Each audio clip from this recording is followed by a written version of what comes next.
আসসালামু আলাইকুম। ডিগ্রি প্রথম বর্ষ যারা পরীক্ষা দিচ্ছ বিবিএস বিভাগের, তাদেরকে স্বাগতম জানাই। তোমাদের জন্য রকেট স্পেশাল পেইড সাজেশনগুলো ফ্রিতে দিয়ে দিচ্ছি।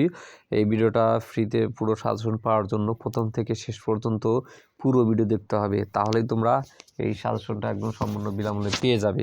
তো চলো আমরা ভিডিওটা শুরু করব। হিসাব বিজ্ঞান প্রথম পত্র, হিসাব বিজ্ঞান নীতিমালা, বিষয় কোড 11-25-01। Rocket special suggestion. যারা রকেট সাজেশন দেখে পরীক্ষা দিছে জাতীয় বিশ্ববিদ্যালয়ের পরীক্ষার্থীরা, তারা 90 থেকে 100% পর্যন্ত কমন পেয়েছে।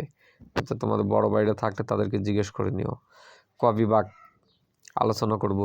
10টা প্রশ্ন থাকে সংক্ষিপ্ত, 12টা প্রশ্ন থাকে, 10টা প্রশ্ন উত্তর দিতে হয়, যে কোনো 10টি উত্তর দিতে হয়। আমরা এখানে 40 থেকে 42টা প্রশ্ন উত্তর সহ নিয়ে এসেছি, যেটার মধ্যে 10টা প্রশ্ন যদি কমন না পড়ে হুবহু 7 থেকে 8টা প্রশ্ন কমন পড়বে। এরপরে খ বিভাগে দেব প্রশ্ন, গ বিভাগেও প্রশ্নগুলো দেব, সবগুলো প্রশ্ন দেখে থেকে। ওকে, ক বিভাগের 1 নম্বর হচ্ছে পূর্ণরূপ লেখো।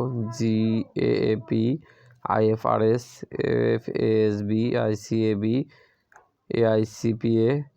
এই সংক্ষিপ্ত রূপ যেগুলো আছে এগুলোর মধ্যে থেকে 100% একটা থেকে 2টা কমন পাবে। প্রত্যেকটার পূর্ব এখানে আছে। জেনারেলি অ্যাকসেপ্টেড অ্যাকাউন্টিং প্রিন্সিপাল প্রত্যেকটা আছে, কিন্তু এখান থেকে সুন্দর করে দেখে নেবে। ওকে, যেহেতু এটা প্রশ্ন বড়, তার আগে আমি বলছি, ভিডিওটা শুরু করার আগে আমি একটা কথা আগে ক্লিয়ার করি। তোমরা দেখছো Al-Amin online academy YouTube channel.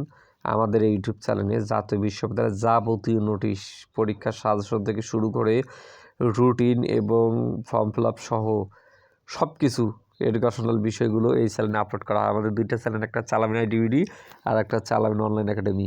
ঠিক আছে, এটার নাম ছিল আল-আমিন একাডেমি আগে, পরে সার্চ ইঞ্জিনের সমস্যা দেখে আমি আল-আমিন অনলাইন একাডেমি লিখেছি। ঠিক আছে, এটাতে যাবতীয় তোমাদের হেল্পের জন্য ভিডিও আপলোড করা হয়। 158টা ভিডিও অলরেডি আপলোড করা হয়ে গেছে।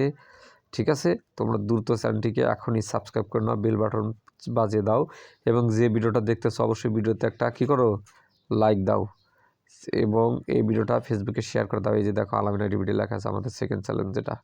ঠিক আছে, আমরা ধারাবাহিকভাবে শুধু তোমাদের জন্য বিভিন্ন আপডেট নিয়ে আসি। তোমরা মাত্র ফার্স্ট ইয়ারে, সেকেন্ড ইয়ার, থার্ড ইয়ারও সাজেশন এবং নোটিশ লাগবে, সেক্ষেত্রে আমাদের চ্যানেলে সাবস্ক্রাইব করে রাখো। আর কোনো চ্যানেল তোমাদের দেখতে হবে না, একটা চ্যানেলে ইনশাআল্লাহ সমস্ত সমাধান হয়ে যাবে। তো চলো বাকি ভিডিওটা শেষ করে দেই। আমরা একটু ক বিভাগে পরে যাই, আগে খ বিভাগ এবং গ বিভাগটা শেষ করে আসি। খ বিভাগ হিসাব বিজ্ঞানকে ব্যবসায়ের ভাষা বলা হয় কেন? 2 নম্বরের সমন্বয় দাখিলা কি? সমন্বয় দাখিলা প্রয়োজন হয় কেন? 3 নম্বরে অনিশ্চিত হিসাব কেন প্রস্তুত করা হয়? 4 নম্বরে নিত্য মজুদ পদ্ধতি ও কলান্তিক মজুদ পদ্ধতির মধ্যে পার্থক্য দেখাও। 5 নম্বরে ব্যাংক জমা সমন্বয় বিবরণ প্রস্তুতের উদ্দেশ্যগুলো লেখো, অথবা ব্যাংক সমন্বয় বিবরণীর প্রয়োজনীয়তা আলোচনা করো। 6 নম্বরে বকেয়া ভিত্তিক নগদ ভিত্তিক হিসাব ব্যবস্থার মধ্যে পার্থক্য। 7 নম্বরে আর্থিক বিবরণীর উপাদানগুলো আলোচনা, আর্থিক বিবরণী বিশ্লেষণ উদ্দেশ্য। 8 নম্বরে হিসাব বিজ্ঞান ব্যবস্থাপনা সহায়ক ব্যাখ্যা করো। 9 নম্বরে কালান্তিক মজুদ সংরক্ষণ পদ্ধতি বলতে কী বোঝায়? 10 নম্বরে মূল্যবোধ ও জবাবদিহিতা সৃষ্টিতে হিসাব বিজ্ঞানের ভূমিকা সংক্ষেপে লেখো।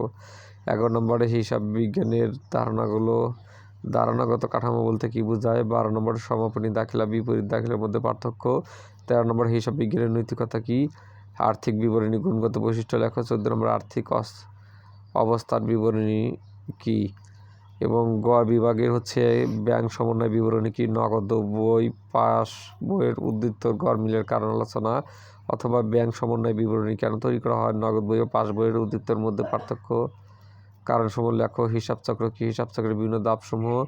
সর্বজনীন হিসাব বিজ্ঞান নীতিমালা কি? সর্বজনীন হিসাব বিজ্ঞান নীতিমালা বৈশিষ্ট্য। টিকা লেখো। শ্রেণীবিন্যাস উদ্ধৃত বিস্তারিত এখানে দেওয়া আছে। আর বেসিক কিছু প্রবলেম, নীতিমালা, প্রিন্সিপাল অফ অ্যাকাউন্টিংয়ের কিছু প্রবলেমে যে এখানে দেওয়া আছে, প্রবলেমগুলো সলিউশন। ঠিক আছে, পুরো সাজেশনটা প্রায় মোটামুটি 24 পেজ। যারা আমাদের কাছ থেকে সংরক্ষণ করে নেবে দ্রুত হোয়াটসঅ্যাপ গ্রুপে জয়েন হবে, এত বড় পেজ তো দেখানো এইভাবে সম্ভব না। ঠিক আছে, ওকে, এখন আর ক বিভাগের তোমরা স্ক্রিনশট দিয়ে নিতে পারো। আমি একটু একটু করে ধরি